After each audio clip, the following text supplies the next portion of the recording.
I think Generation X and I think it's late millennials, like that mentality is dying off. That mentality, like, I'm scared and I gotta cheat because I don't want her to find out and the shame of da da da da.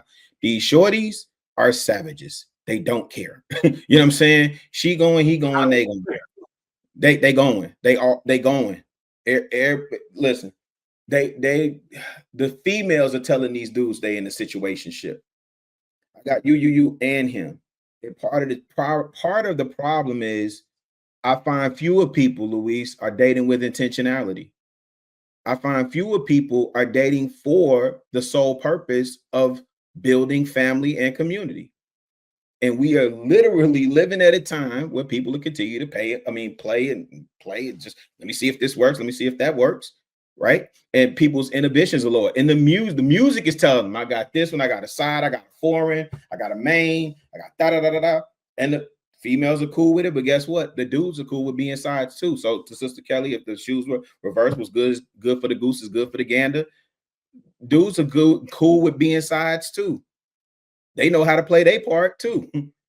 Go ahead, Shan.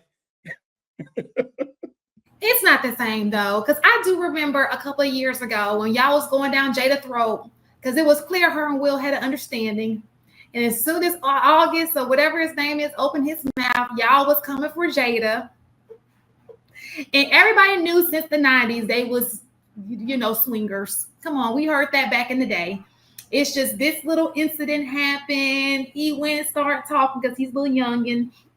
And now they got to air out their dirty laundry at the table. And so because it was the female, because let's be very clear, I'm sure Will has some stuff going on too, right? He just ain't get caught. So everybody went down Jada's throat about what was going on. So that's one thing. It's a double standard, right? The next thing is, I think that when so I get what you're saying, Chicago, and I absolutely agree. I think that it's going to come with a consequence, right? Oh, absolutely. Because what I do also know, so what I also know about this new generation, because I've had the honor of looking at them, teaching them and all that stuff, they have no loyalty, right? Not to a job, not to anything.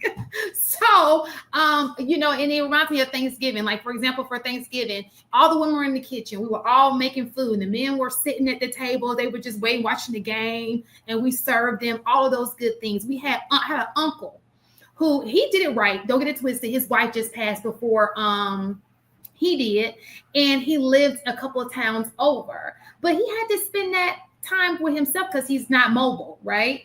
And so he's going through this lonely period because unfortunately his wife, like I said, he did it right. He married, but unfortunately his wife did pass away before him. And so sometimes I think people don't think about the long-term effect of their decisions early on. Unfortunately, that happened to him. But how about the people who are like intentionally putting themselves in this position where they'll end up being by themselves? Somebody has to take care of them. What if he didn't have nieces and nephews to come, or nieces, because the boys didn't do nothing, to come bring him a plate, or to come look out for him? And that happened on both sides of my family. I had an uncle who passed away. He had no kids, and so who did the responsibility fall on? Me and his sister's grandkids, right? And so a lot of times we don't take things like that in consideration. We just look at it, the fun part of being in a relationship, or what's going on now in a relationship. We don't think about what, you want a companion, somebody who you can go through life with. You can go through different phases of life with. When you get older, you guys are there for each other and so forth. You build a legacy, and your legacy eventually takes care of you. All of those things. And I just think that it's unfortunate because I don't see this younger generation really, like you said, dating with intent. They just are like, whatever, out to get what they can get when they can get it. But I mean, some of them are, but yeah, that's just what I see. Okay.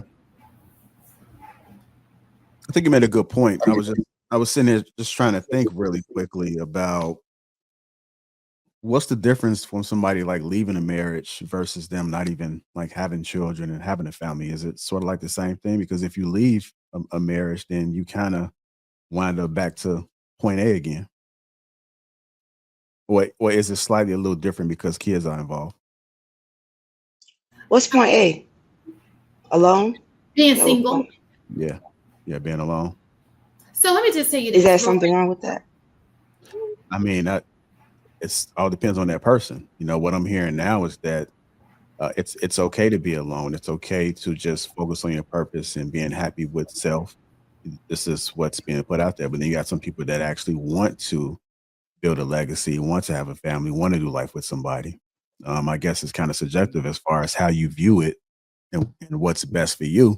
But on the flip side, I think Shan made a good point.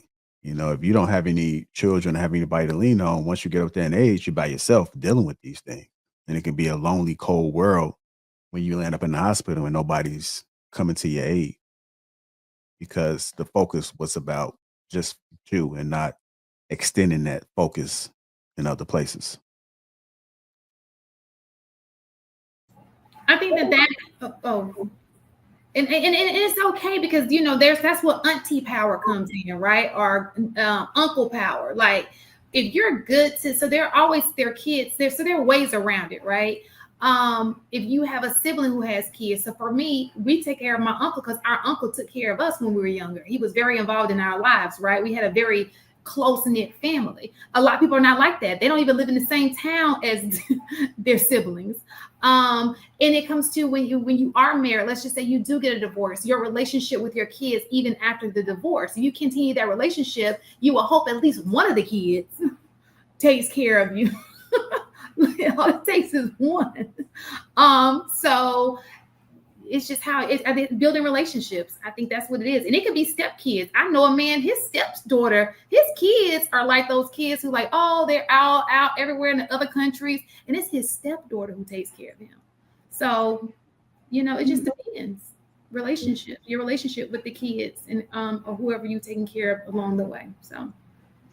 So I think Kelly's question was, is it a problem with being alone? Yeah, it is. Because nobody wants to be alone, not for real. I mean, they may put up a front and say they do until the nights get long and it's cold outside and you ain't got nobody to snuggle up with. Even the Grinch, shout out to the holidays, even the Grinch needed somebody. He had a change of heart at the end of the show, end of the movie, end of the cartoon, end of the book, however you read it. He realized nobody wants to be alone. Nobody. So I would not put that out there, but I think, like I was saying, Rillo, these young people, they going. Look, let me tell you this. They are going at it because they realize girls was already doing that. The girls was already going at it, and then they get to a certain age, you realize, hey, I can't keep doing this. Shit get old, and they get tired of it. The boys are late to the party. Now these young boys, they doing it now, but back in our day, we wasn't doing all that. We was trying to, get some ass, and when we was in high school and all that, maybe early in college, but you turn about 25, you trying to settle down, chill a little bit, and find that one woman.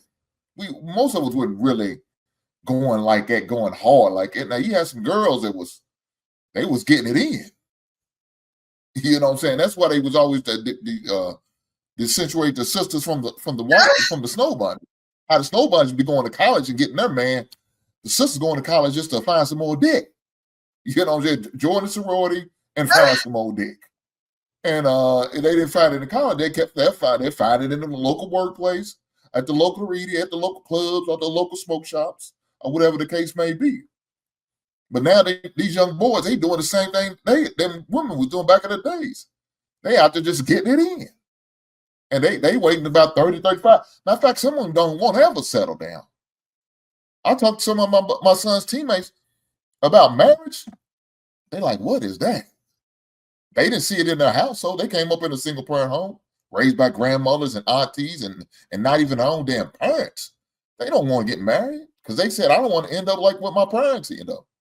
Single and divorced and going through all this drama and have to fight over kids about visitation, where they going to go for the holidays. They said, I don't want to do that. I could just be girlfriend, boyfriend. And if shit don't work out, I'll find me a new woman.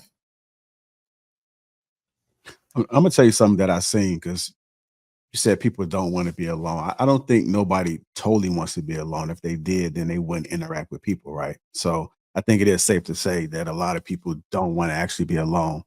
But what I do see people, in particular with women, is that usually, I won't say usually, but sometimes women are traumatized by their past experience, and it leads them to want to just be alone and want to not to put to deal with the BS, right? But they also, there's a form of control where they want to deal with people in spurts. So they want to control how they deal with a person, when they deal with a person, and then when they don't want to be bothered, then they just don't want to deal with that person. So it makes me think about the whole commitment thing, because when you commit it, you have to do work. It requires more with a marriage. It requires more if you're in an exclusive serious relationship. And so some people don't want to do the work because they still want to have control of their peace, their time, how their day functions. Because when you with somebody, you got to include them in everything. You got to consider them. And so they don't want to do it. But the downside is that when you're building, you're unable to build a relationship. So when you do get older, when you are looking for somebody to be there for you, it's a little bit difficult because you haven't built that relationship with them in order to get that guarantee. It ain't a guarantee with family. You got to understand, some people just don't want to be bothered. You know, they'll Can I be there add? for you. It's like they'll be there for you, but once they start to go live their lives, it's not a guarantee that they're going to be with you. And I was having this discussion. I think that's what marriage does. Like, you have a job and a duty once you become married, and you're obligated to have to make sure that you're there by them. But if you're not married, like, where's the guarantee at? It's still not a guarantee, but I think if you vet a person correctly and they, tie their marriage or their views to a higher being, then I think that they're more than likely, if they're operating correctly, going to follow those vows. And then I think you have a little bit more security there.